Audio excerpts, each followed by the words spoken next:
वाजपेयी और आज बात करेंगे कि आखिर कलयुग का रावण कौन।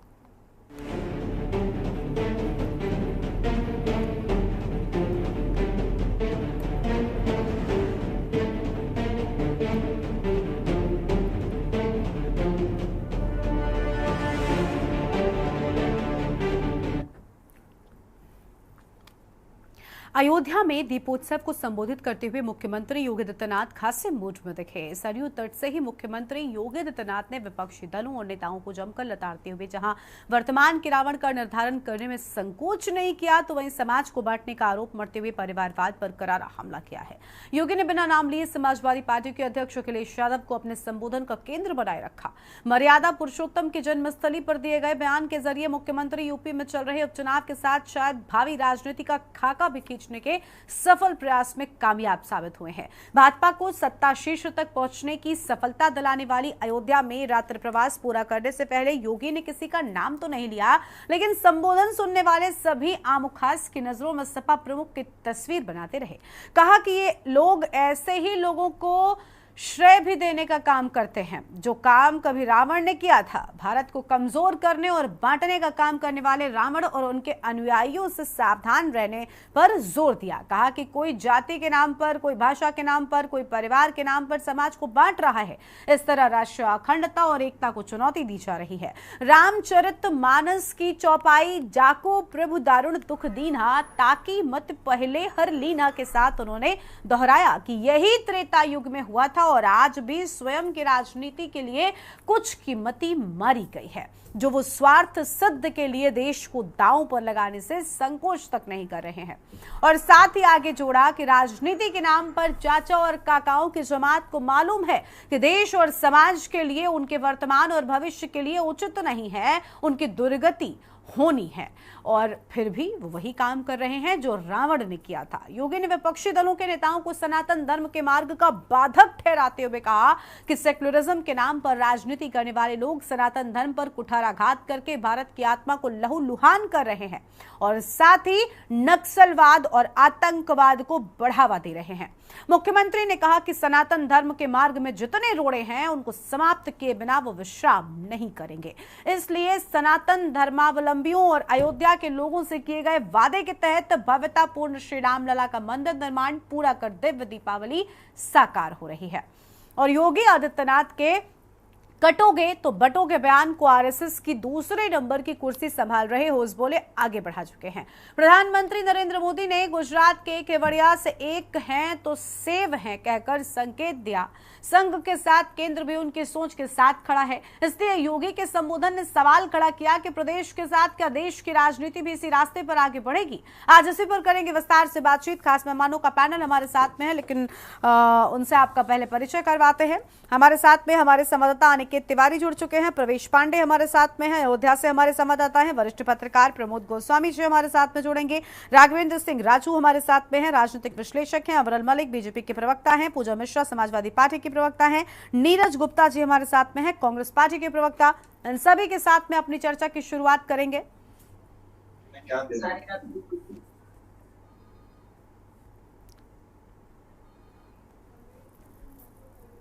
तो सभी मेहमान हमारे साथ में जुड़ चुके हैं। बहुत स्वागत आप सभी का हमारे साथ इस कार्यक्रम में आने के लिए। तो सबसे पहले अनिकेत तिवारी का रुख कर लेंगे। लखनऊ से अनिकेत हमारे साथ में जुड़े हुए हैं। अनिकेत, पूरा मामला जिस तरीके से आगे बढ़ता हुआ नजर आ रहा है, फिलहाल कल बड़ा खास दिन था, अयोध्या के अलग ही तस्वीरें निकलकर सामने आ रही थी। हमने देखा अयोध्या में रामलीला का जिस तरीके से मंचन किया गया और ये दीपावली अयोध्या के लिए बहुत ज्यादा खास थी, लेकिन उस खास मौके को मुख्यमंत्री ने भी पूरी तरीके से राजनीतिक लिहाज से भुना लिया और जिस तरीके से वो सपा प्रमुख अखिलेश यादव को बिना नाम लिए ही घेरते नजर आए, एक एक कर उन्होंने बड़े बड़े तीर अपने बाण से निकाल कर जो छोड़े हैं, वो वाकई राजनीति में फिलहाल पारा हाई कर गए हैं।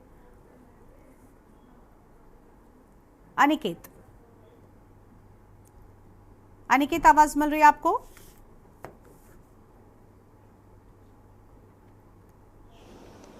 जी मैं सुन पा रहा हूँ गरिमा जी, बोलिए। सवाल सुना आपने अनिकेत?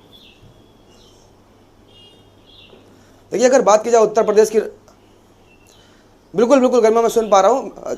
अगर बात की जाए, देखिए उत्तर प्रदेश की अगर सियासत की अगर बात करें गरिमा, तो निश्चित तौर पर जो सियासी पारा है वो पूरी तरह से चढ़ चुका है। क्योंकि अगर बात करी जाए तो 13 नवंबर को जो मतदान है वो होने उपचुनाव की सीटों पर, और सभी प्रत्याशियों की सूची भी सामने आ चुकी है।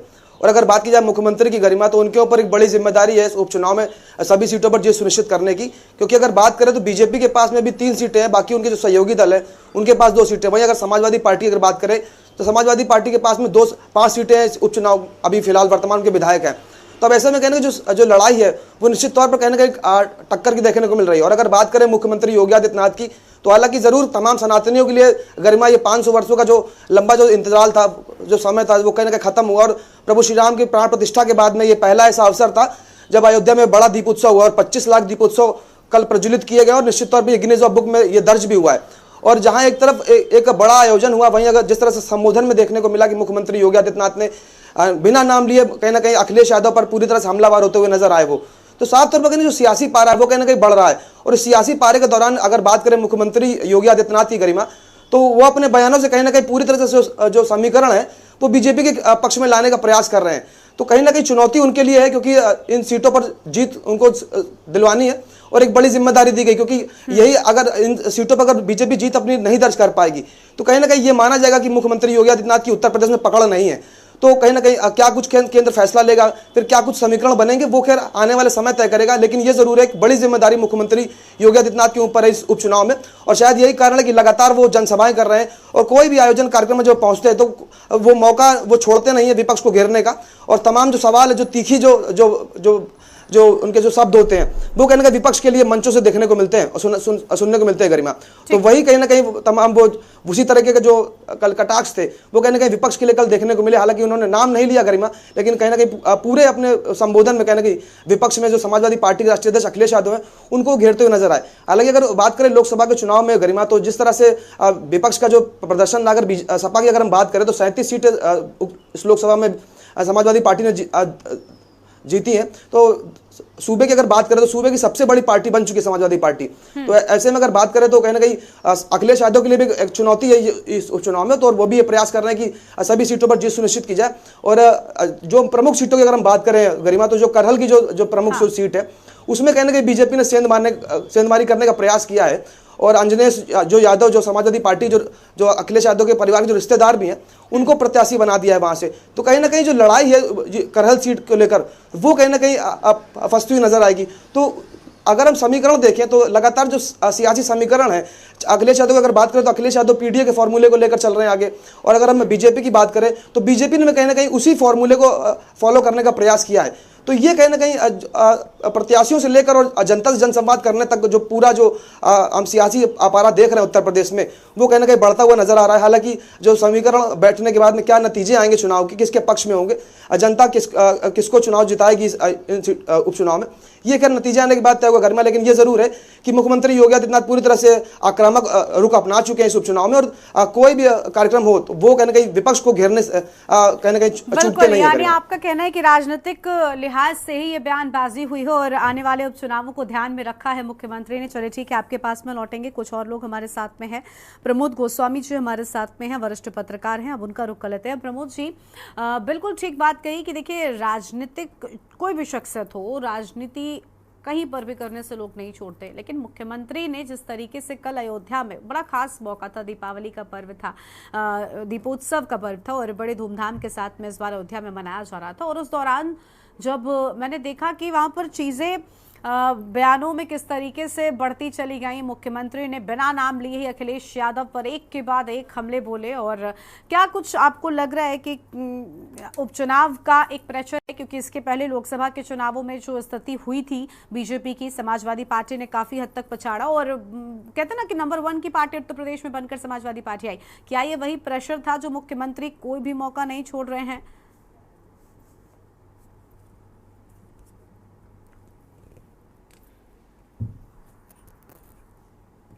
अनम्यूट कीजिए प्रमोद जी, अनम्यूट कीजिए, उसके बाद बोलिए।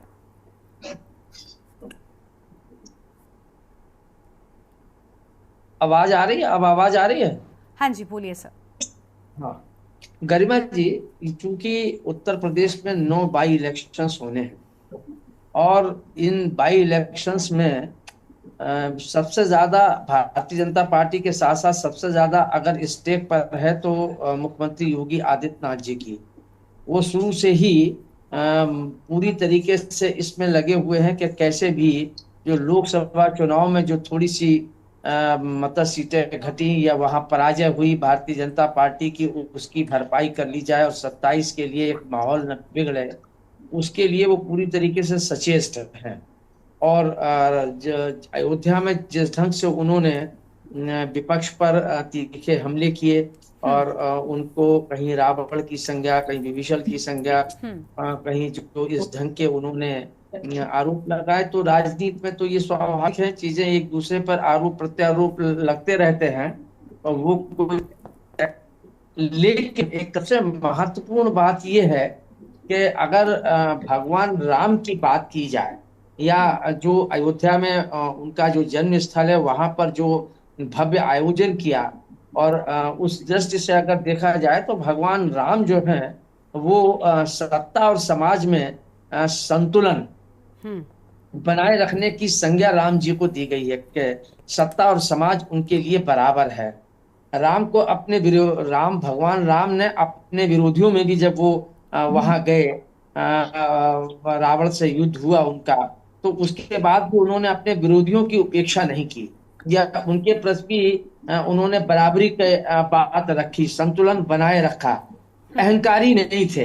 अगर कोई बात आई, और जब कई ऐसे संवाद है रामचरितमानस में कि जब विभीषण आए और जब लोगों ने ये कहा कि साहब ये तो उनका जासूस है, तो वो भी उन्होंने मतलब उसको जासूस नहीं, उन्होंने कहा आने दीजिए, उसको मिलने दीजिए, और उससे गले मिले, तो उसमें अहंकार नहीं रहा, विस्तारवादी नहीं रहे भगवान राम कि वो विस्तार करें, विस्तारवादी नहीं रहे। तो ये सारी चीजें हैं, और दूसरों की विचारधारा को वो सम्मान करते रहे। तो ये राम की विचारधारा है, राम का अपना एक प्रतिबिंब है। लेकिन अब राजनीति में चाहे वो मतलब आप भगवान राम का भक्त कह लीजिए, कृष्ण का भक्त कह लीजिए, हनुमान का भक्त कह लीजिए, भक्त तो सब बन जाते हैं, लेकिन आचरण कहीं आसपास दिखाई नहीं देता है। उपदेश तो हम आपको बहुत अच्छा दे सकते हैं, लेकिन उस पर खुद आचरण करें, वो एक बड़ा महत्वपूर्ण पक्ष होता है, और यही राम का पक्ष था। अगर राम के प्रति श्रद्धा है, राम के प्रति एक आस्था है, या राम के विचारों से ओतप्रोत है, तो फिर उन कृत्यों को, उनकी भावनाओं को, उनकी विचारधाराओं को, उनके संतुलन को वो बनाए रखने की जरूरत होती है। अब राजनीति में वो चीज रह नहीं गई है। भगवान राम ने केवट को भी, भगवान राम ने निषाद को भी, भगवान राम ने सबरी को भी, सबको गले लगाया। जातिवादी व्यवस्था को उन्होंने बिल्कुल आसपास नहीं फटकने दिया। आज देख लीजिए, गठबंधन जातिवादी आधार पर हो रहे हैं, मंत्रिमंडल का विस्तार जातिवादी आधार पर हो रहा है, टिकटें जातिवादी आधार पर की जा रही हैं। तो ये भगवान राम ने ऐसा कौन सा संदेश दिया? हो सकता है किसी रामचरितमानस में या कहीं उल्लेख हो जो मैं ना पढ़ पाया हूं, लेकिन जो मेरे कहने का तात्पर्य यही है कि भगवान राम की बात करना और भगवान राम के रास्ते पर चलना, ये बड़ी अलग चीजें हैं। और उनका कोई, भगवान राम से कोई नीतियों से, उनकी विचारधारा से, कोई भगवान कृष्ण की विचारधारा से, हनुमान की विचारधारा से, लेकिन राम का नाम भी लिया जाएगा, कृष्ण का भी लिया जाएगा, हनुमान जी का भी लिया जाएगा, भगवती का भी लिया जाएगा, लेकिन उनकी विचारधाराओं से आसपास कहीं नजर नहीं आएंगे। तो ये जो विडंबना है, और राजनीति अब इतनी, अब ना तो मूल्यों की रह गई है, ना सिद्धांतों की रह गई है, राजनीति अब सत्ता की रह गई है। समाज बिखरे तो बिखर जाने दो। उससे राम जी के समय का था ये त्रेता युग का, ये कलयुग चल रहा है, तो ये अब कलयुगी भक्त हैं। अब ये त्रेता वाले भक्त नहीं है, लेकिन बात त्रेता युग की सब करेंगे, चाहे वो कृष्ण जी की मूर्ति लग रही हो, चाहे राम जी की मूर्ति लग रही हो।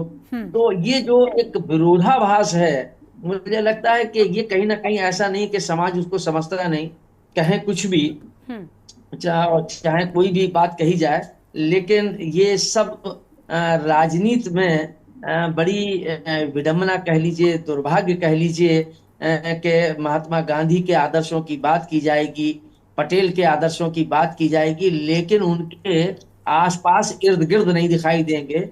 और उपमाएं भी दी जाएंगी। ये विडंबना है, दुर्भाग्य है। और समाज को बांटने का काम आप देख लीजिए, जो मैंने आपसे कहा कि जातिवादी गठबंधन क्यों हो रहे हैं। क्या भगवान राम ने जातिवादी गठबंधन किए थे रावण से लड़ने के लिए? ठीक है। क्या उन्होंने सत्ता और समाज के बीच में असंतुलन पैदा किया था? ठीक है। क्या उन्होंने अपने विरोधियों का मतलब जो है वो सम्मान नहीं किया, या उनकी विचारधारा को उन्होंने अगर सही है तो उसको स्वीकार नहीं किया? लेकिन अब तो कोई अगर मुख्यमंत्री योगी आदित्यनाथ जी भी कोई बात कहे सही, तो उसको विपक्ष मानने को तैयार नहीं है, और विपक्ष कहे उसको भाजपा मानने को तैयार नहीं है। तो ये जो एक अब स्थिति ये हो गई है गरिमा जी, कि अब इन राजनीतिक दलों को, सभी राजनीतिक दलों को, किसी एक को नहीं कह सकते हैं, सभी राजनीतिक दलों का अब मूल्यों से, सिद्धांतों से दूर दूर तक कोई लेना देना नहीं है। ये सिर्फ सत्ता कैसे बाई हुक बाई कुक, जात को बांट के, समाज को बांट के कैसे हासिल की जा सकती है, सिर्फ ये उद्देश्य रह गया है, और वही राजनीति देखने को मिल रही है। ठीक है सर, बिल्कुल एक अलग नज़रिए से आपने चीज़ों को प्रस्तुत किया, और ये बिल्कुल ठीक बात है कि देखिए उदाहरण देना अलग बात होती है, लेकिन किसी भी शख्स, वो महापुरुष हो, ईश्वर हो, भगवान हो, उनके दिखाए राह पर आगे चलना एक अलग बात होती है, और ये बहुत कम, बिरले लोग ही कर पाते हैं। इस पर विस्तार से करेंगे बातचीत। फिलहाल एक छोटे से ब्रेक के लिए यहाँ पर रुकते हैं, जल्द लौटेंगे।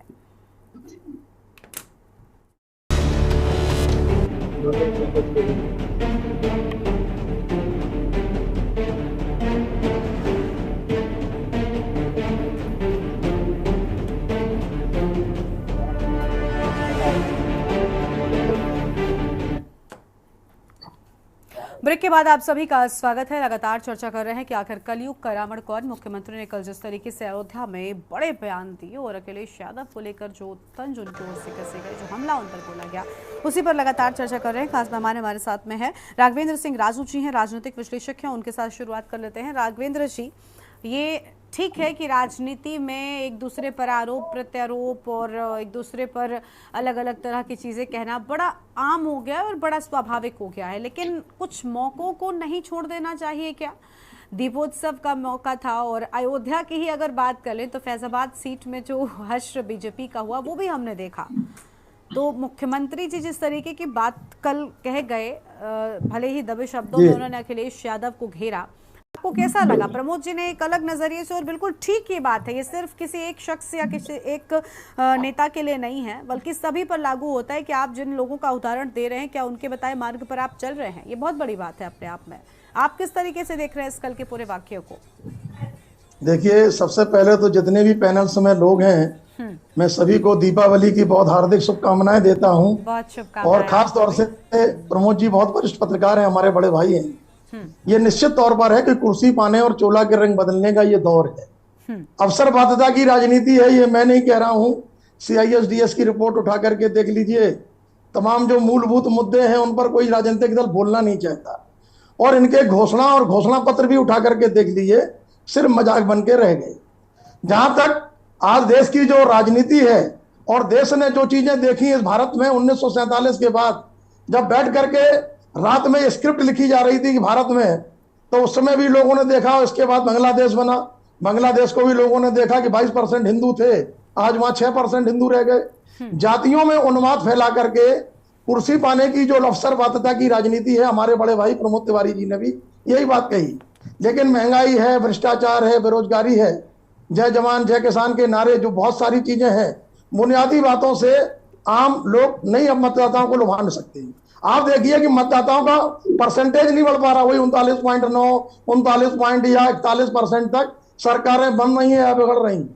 मूलभूत बात यह है कि 90% 95% तक हमारा मतदान क्यों नहीं हो रहा है, इन सब चीजों पर कोई भी राजनीतिक दल गंभीर नहीं है।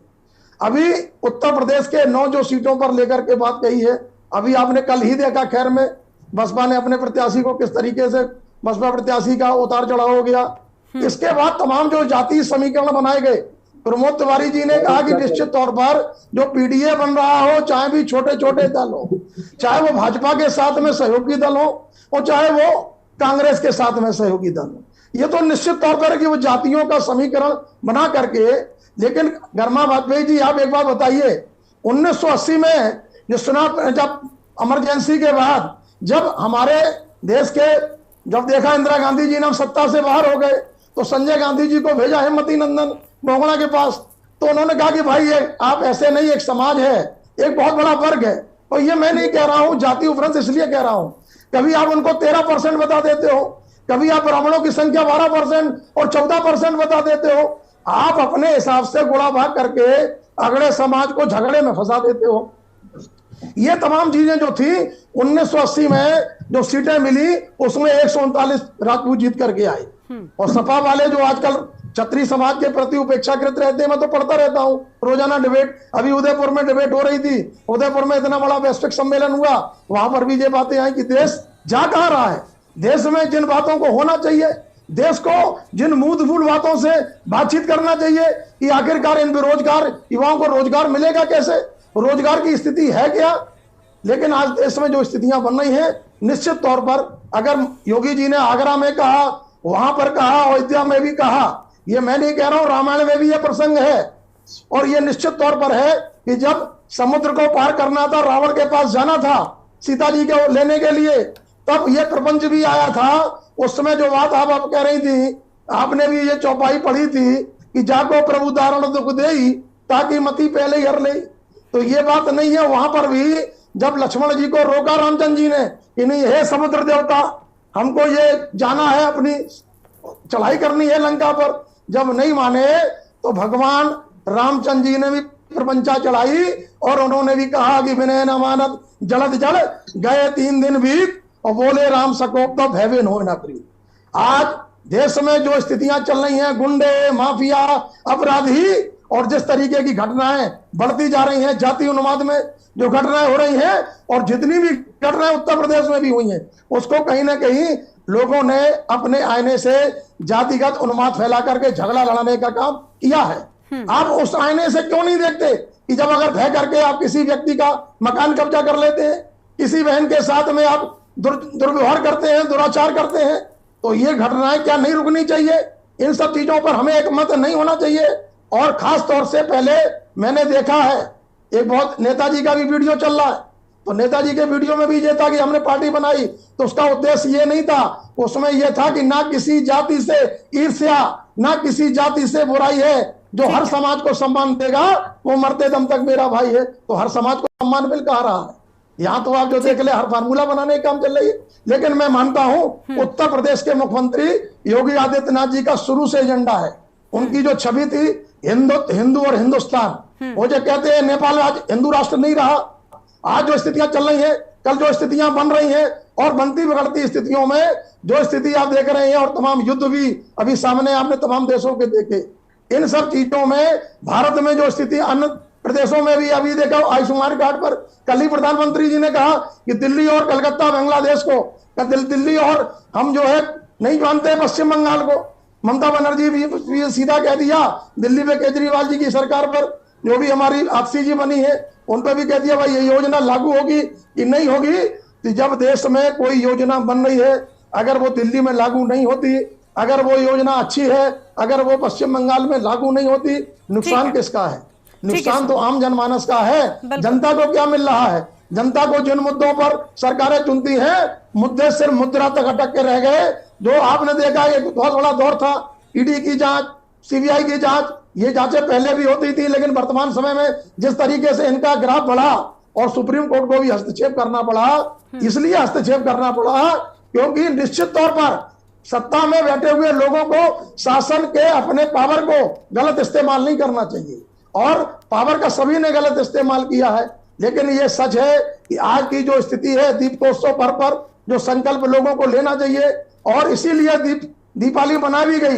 एक तर्क वो भी था कि जब भगवान राम को राजगद्दी मिलने जा रही थी और उसके बाद अचानक जो है परिवार में ही फूट डाल करके, और किस तरीके से केकई मंथरा का जो संवाद आपने देखा, और अभी प्रमोद गोस्वामी जी का भी यही इशारा था कि भगवान राम गद्दी लेने जा रहे थे, लेकिन उसके बाद जब वो चाह रहे थे कि नहीं 14 वर्ष का वनवास देंगे, और 14 वर्ष के वनवास में भी ऐसे ही वनवास में नहीं जाएंगे, वापस वेश राम उदासी, मतलब तपसी के वेश में हो जाएंगे।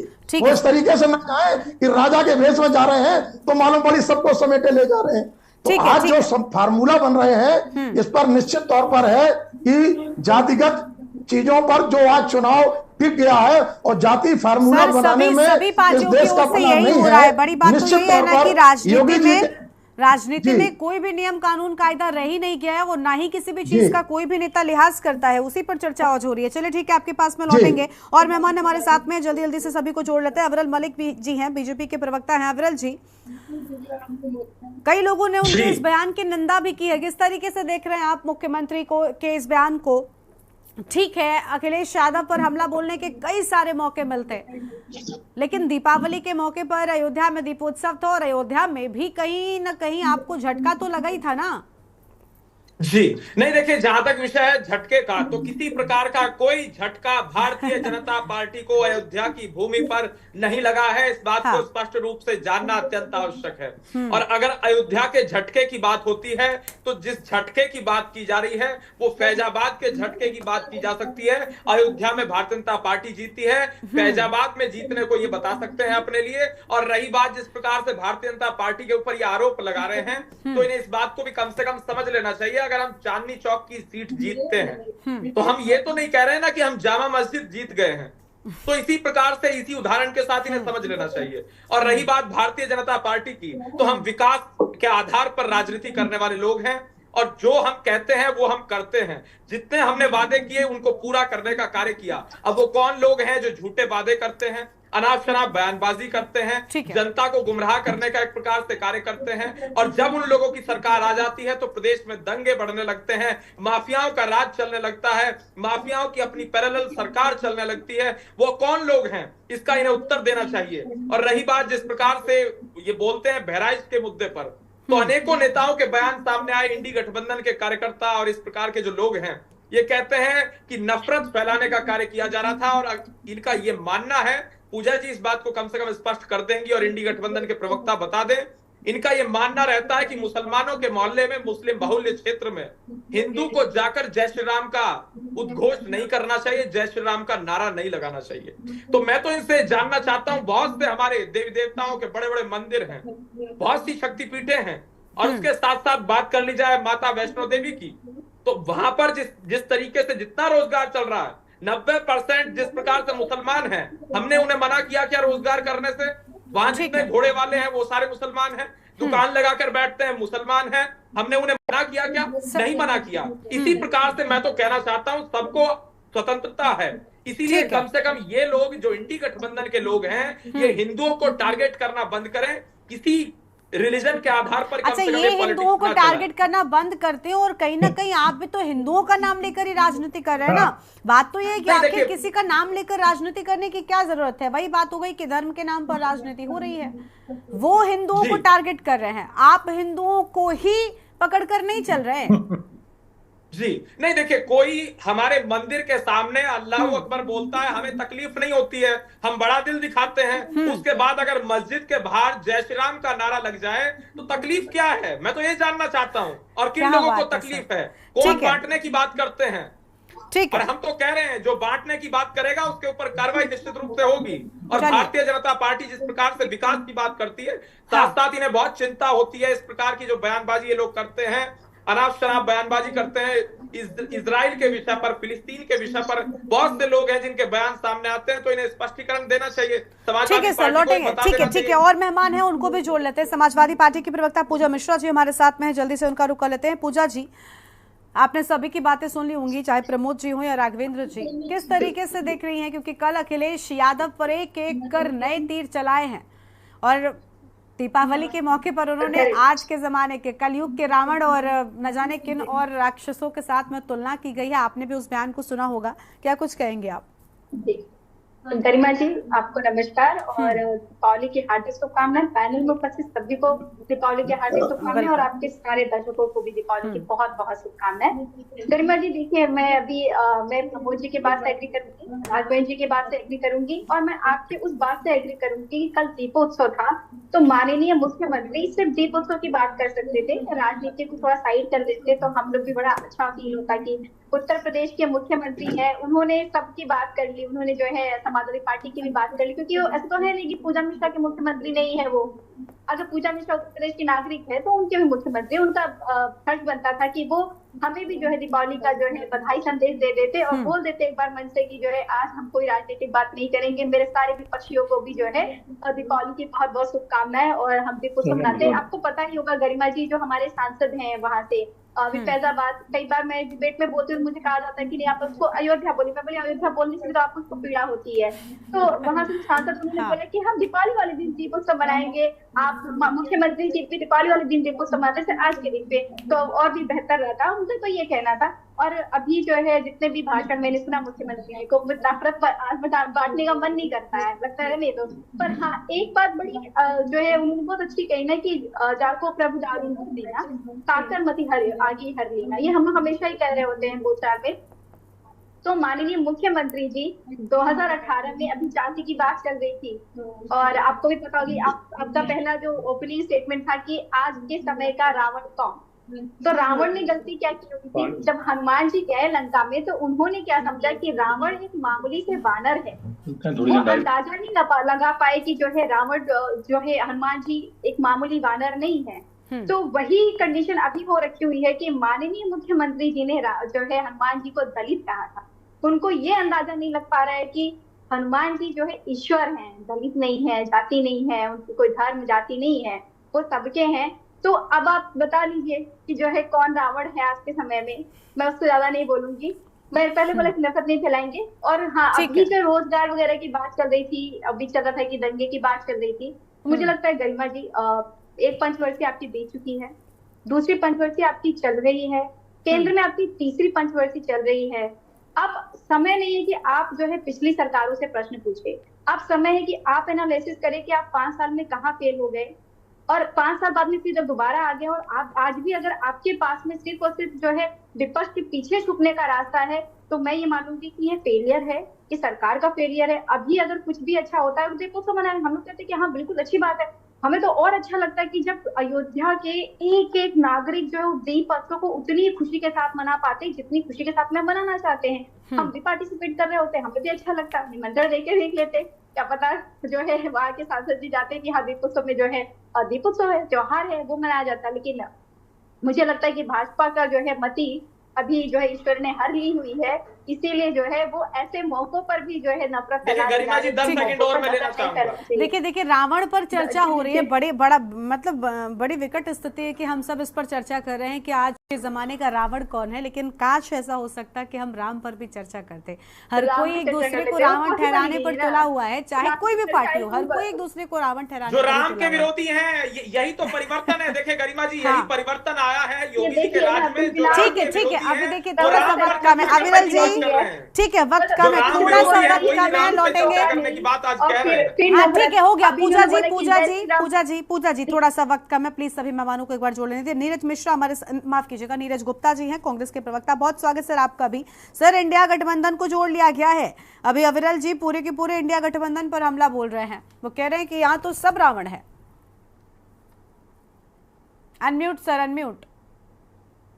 लोकसभा के चुनाव में जब से ये लोकसभा चुनाव आ रहे हैं, जब से योगी जी का मानसिक संतुलन बिगड़ चुका है, उसके बाद ही ऐसे अनगलत बयान देते हैं जिसका कोई नहीं है।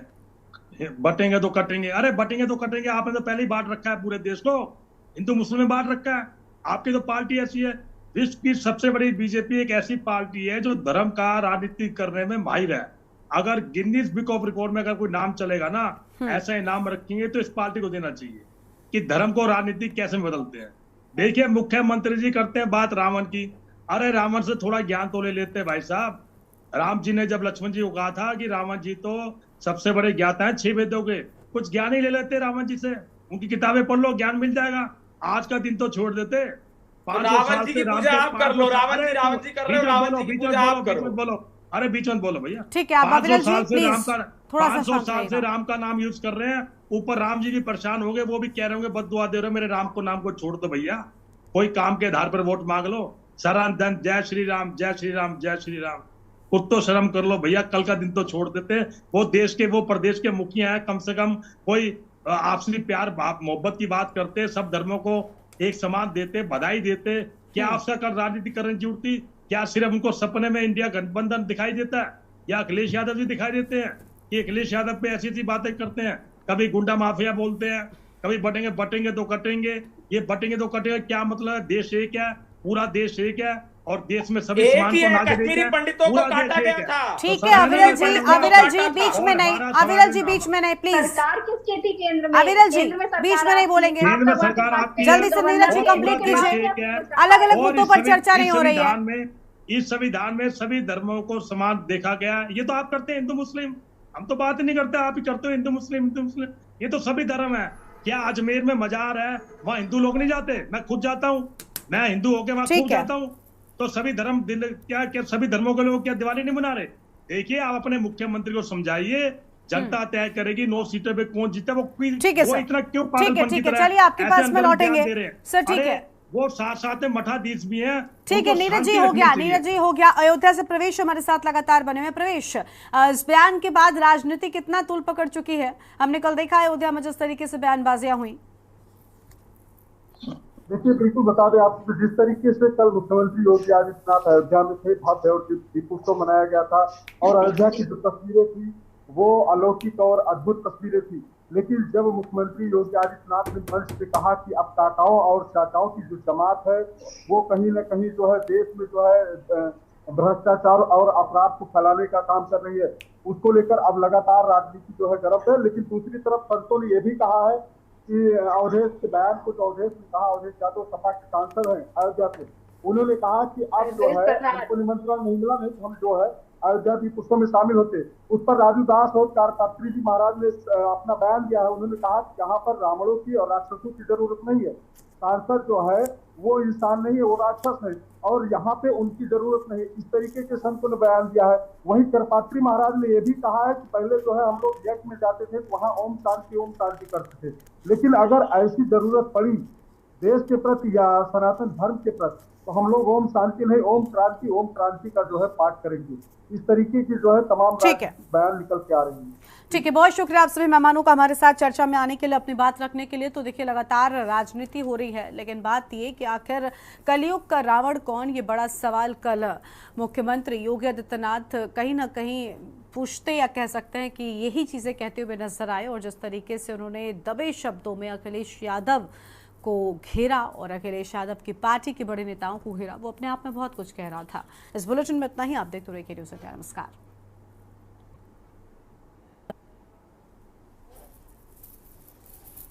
आप गए वहां पे, आपने बोला नहीं था कि हाँ, तो मुझे तो बताइए कम से कम। में आप देख रहे हैं के न्यूज़, खबरों का सारथी।